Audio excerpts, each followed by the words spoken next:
Salut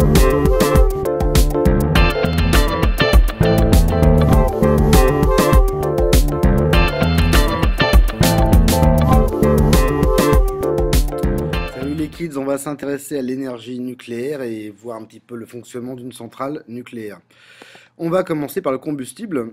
Le combustible, en fait, on va prendre essentiellement de l'uranium 238, qui est peu radioactif et peu fissible. Il correspond à peu près à 99,3% de l'uranium total. On a un isotope de l'uranium 238 qui est le 235, qui correspond donc à 0,7% de l'uranium total. Alors lui est très radioactif et facilement fissible. Donc voilà, vous avez ici une roche d'uranium qui a cette forme-là avec une couleur légèrement jaunâtre. Et en fait, c'est l'uranium 235 qui va être utilisé dans les centrales. Évidemment, on n'aura pas que de l'uranium 235, il va être mélangé à l'uranium 238. Alors en fait, 0,7% de la quantité totale d'uranium pour l'isotope 235, c'est pas beaucoup. Ce qu'il faut faire, c'est pouvoir l'enrichir. On voudrait, pour s'en servir à des fins civiles, l'enrichir à environ 3%. Avoir à peu près 3% d'uranium 235. Alors l'enrichissement de l'uranium se fait avec des centrifugeuses. Donc là j'avais mis un petit schéma qui expliquait tout le processus d'enrichissement, donc en partant de l'extraction. Ensuite, on va broyer la roche pour avoir de l'uranium un peu concentré, ce qu'on va appeler le fameux yellow cake. Ensuite, on va purifier l'uranium et on va le convertir en gaz. Et c'est sous la forme gazeuse qu'il va pouvoir être enrichi dans les centrifugeuses. Donc, on va faire tourner rapidement la centrifugeuse et le gaz qui contient principalement l'uranium 235 va se retrouver en tout cas au centre de la centrifugeuse, et l'uranium qui est plus lourd, le 238, lui va se retrouver sur les bords de la centrifugeuse.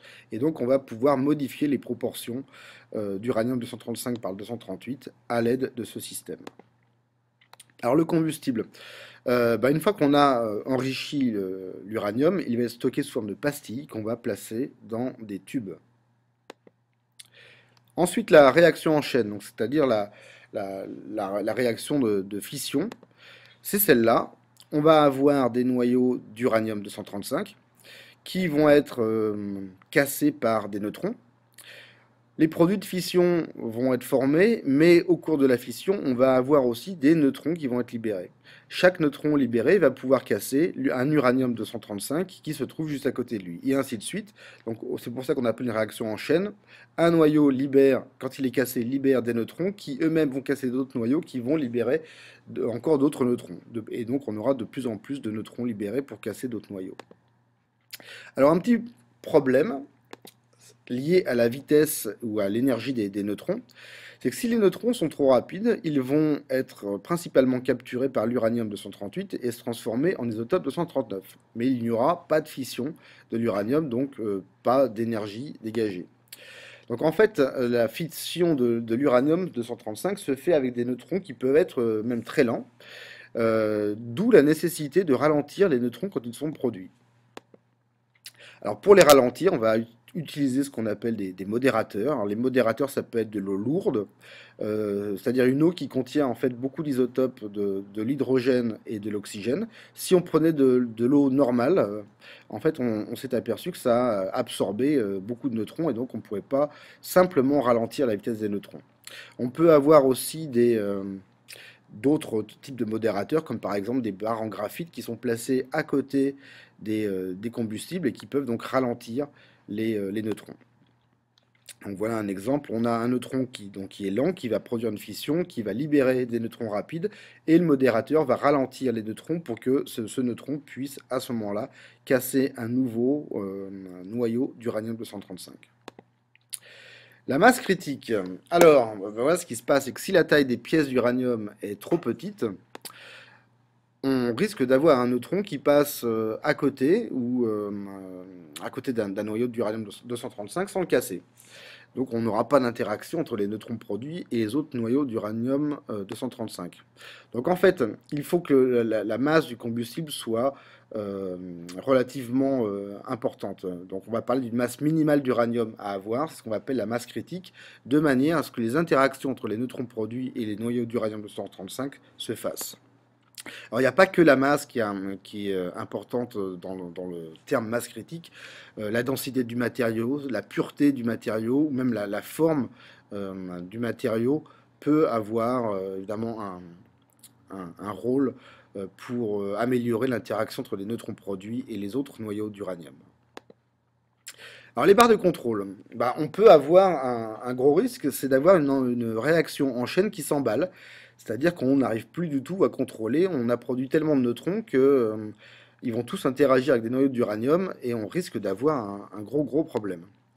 Donc si on a un emballement, on a une augmentation du nombre de neutrons produits, c'est-à-dire une augmentation du nombre de réactions de fission. Le risque, bah, c'est faire chauffer le réacteur et éventuellement avoir des grosses explosions.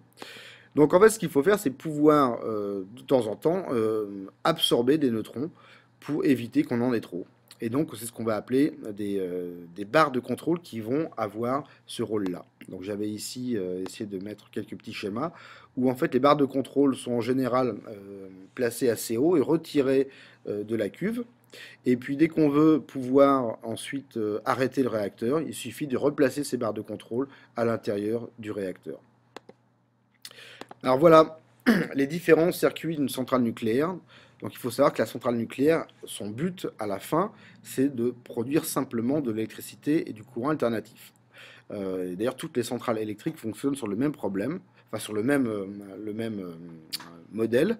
On va avoir à la fin un alternateur, c'est-à-dire un aimant et une bobine, qui vont être actionnés par une turbine.